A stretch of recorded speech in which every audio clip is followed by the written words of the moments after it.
ஆண்டவராகிய இயேசு கிறிஸ்துவின் விலையேறப்பட்ட பரிசுத்தமுள்ள நாமத்தில் அன்பின் வாழ்த்துக்கள். இந்த காலையில் உங்களை சந்திப்பதில் மகிழ்ச்சி அடைந்த இந்த நாள் உங்களுக்கு ஆசீர்வாதமாக இருக்கும். ஆமென். செழிப்பான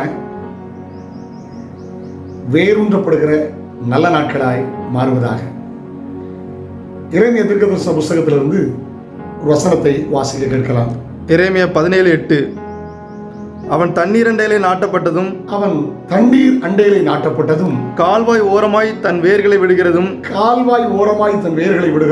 உஷ்ணம் வருகிறதை காணாமல் இலை பச்சையா இருக்கிறதும் மலை தாழ்ச்சியான வருஷத்திலும் வருத்தமின்றி தப்பாமல் கனி கொடுக்கிறதுமான மரத்தை போல் இருப்பான். தப்பாமல் கனி கொடுக்கிற மரத்தை போல் இருப்பான். நல்ல வார்த்தை இல்ல? தண்ணீர் இருக்கிற வேர் விடுகிற மரம். இந்த காலை நேரத்தில் வசனத்தை தியானிக்க போகிறோம். ஆண்டவர் நல்லவர். ஒரு சம்பவம் வாசித்த ஞாபகத்தில் உண்டு. கொஞ்சம் எல்லா வருடங்களை பார்க்கலும் வறட்சியான இடம். அந்த ஏரியா ஆரஞ்சு பல தோட்டங்களுக்கு இடம். ஒரு நண்பர் வேதனையோடு தன்னுடைய ஆரஞ்சு தோட்டத்திற்கு நண்பர் அழைத்து போனார். நிறைய மரங்கள் பட்டிருந்தது. காரணம் தண்ணீர் பற்றாக்குறை. இவர் தோட்டம் மாற்றமில்லை, மற்ற தோட்டங்களும் காய்ந்திருந்தது. அதற்கு பிற்பாடு இந்த நண்பர் தன்னுடைய தோட்டத்துக்கு கொஞ்சம் தூரத்தில் அழைத்து கொண்டு போனார். அது மாத்திரம் பச்சை பசேர்னு இருந்தது. இவர்கிட்ட கேட்டார், எத்தனை நாளைக்கு ஒருக்க தண்ணி பாய்ப்பீங்க? 4 நாளைக்கு ஒருக்க தண்ணி பாய்ப்பேன்.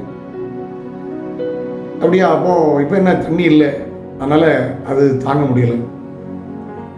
ஆனால் அவருடைய தோட்டம் செழிப்பாக இருந்தது. அவர் கேட்டார், நீங்கள் எப்படி 2 நாளைக்கு ஒருக்க தண்ணி பாய்ப்பீங்களா? இல்லை, நான் வாரத்து ஒரு முறை தான் தண்ணி பாய்ப்பேன்.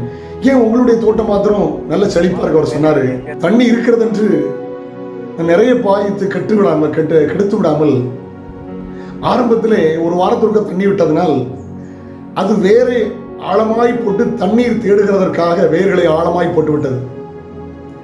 தண்ணீரை தேடி வேர் ஊன்றப்பட்டதுனாலே அது சின்ன சின்ன இதெல்லாம் காஞ்சி போகாது. ஏற்கனவே நான் வாரத்திற்காக பாய்க்கிறேன், அது ரொம்ப செழிப்பாக இருக்கிறது என்று சொன்னார். பாருங்க, ஒரே மாதிரி உள்ள தோட்டம் ஒன்று காய்ந்து விட்டது. காரணம் வேர் ஆழமாய் போகவில்லை. ஆனால் இது ஆழமாய் போனதனால் இது பச்சையாய் செழிப்பாய் கனி கொடுக்கிறதா இருந்தது. கர்த்தருக்கு ஸ்தோத்திரம். பைபிள் அப்படித்தானே வாசிக்கிறோம். வறட்சியான காலங்களிலும் பச்சையாய் இருக்கிறது. ஹல்லேலூயா. காரணம் என்ன தெரியுமா? தண்ணீர் அருகே அது வேறு ஒன்றது. கிறிஸ்துவ வாழ்க்கை என்பது ஏதோ மேலோட்டமாய் வாழ்கிற வாழ்க்கையில் ஆழமாய் கிறிஸ்துவில் ஜெபத்தில் ஆழமாய், உபவாசத்தில் ஆழமாய், உபதேசத்தில் ஆழமாய், அன்பில் ஆழமாய், நல்ல நற்சுவாபங்களில் ஆழமாய் வேரூன்றுகிற அனுபவம். அது நம்பிக்கை. அந்த வேரூன்றுகிறதை பற்றி பார்க்கும்போது கிறிஸ்துவில் ஆழமாய் நம்புகிறது. சனகரிப் அந்த ராஜா விரோதமாக எழும்புற போது எசேக்கியா நிருபம் எழுதிட்டார், உன் தேவன் உன்னை காப்பாற்றிடுவாரா அப்படின்னு. இவர் அந்த நிருபத்தை கொண்டு போய் தேவாலயத்தில் போய் ஜெபம் பண்ணார். ஆண்டவரே, எனக்கு நிற்க பலன் இல்லை. ஆண்டோட்ட ஆழமாக நம்பிக்கையோடு வேரூன்றினார்.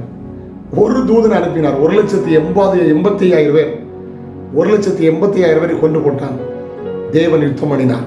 இவங்க யுத்தத்துக்கே போகல, கர்த்தர் யுத்தம் பண்ணினார். ஒரு நம்பிக்கையின் மூலம், விசுவாசத்தின் மூலம், தைரியத்தின் மூலம் இயேசு கிறிஸ்துவின் மேலுள்ள அளவில்லாத ஆழமான நம்பிக்கை வைத்தால், வேரூன்றினால், ஹல்லேலூயா, நீங்க பட்டு போக மாட்டீங்க, செழிப்பா இருப்பீங்க. கிறிஸ்துவில் ஆழமாய் வேண்டுவீங்க. மேலோட்டமான வாழ்க்கை வாழாதுங்க. ஆவிக்கிற வாழ்க்கையில் ஆழமாய் உள்ள போங்க, வேறுடுங்கள். பெரிய பெரிய கட்டடம் ரொம்ப அழகாக தோணும். காரணம் தெரியுமா? கண்ணால் பார்க்க முடியாத ஸ்ட்ராங் ஃபவுண்டேஷன். பெரிய பெரிய மரங்கள் எந்த புயலில் விடாது. காரணம் தெரியுமா? ஆணி வேர் ஆழமாக கீழே போயிருக்கும். நீங்கள் உறுதியாக இருப்பீங்க, செழிப்பாக இருப்பீங்க, ஆசீர்வாதமாக இருப்பீங்க. கர்த்தரை நம்புங்க, உறுதியாக கர்த்தருக்கு நிலைத்திருங்கள். கர்த்தர் உங்களை ஆசீர்வதிப்பார். கண்ணில் மூடுமா, ஜெபம் பண்ணுமா. பரலோக பிதாவே, நான் உடைய பிள்ளைகளுக்கு ஆசீர்வாதமாக இருக்கட்டும். ஏதோ மேலோட்டமாய் வாழ்கிற வாழ்க்கையில் ஆழமாய் வேரூன்றி வாழ்கிற நல்ல வாழ்க்கையாக மாறட்டும். பிள்ளைகள் ஆசீர்வதி, நன்மை கிருபை தொடரட்டும். இயேசுவின் நாமத்தில் ஜெபம் எழுப்பிதாவே. ஆமென், ஆமென், ஆமென். நாளை உங்களை சந்திக்கிறேன். அதுவரை ஆண்டவருடைய கிருபை உங்களை தாங்குவதாக. God bless you. Have a nice day.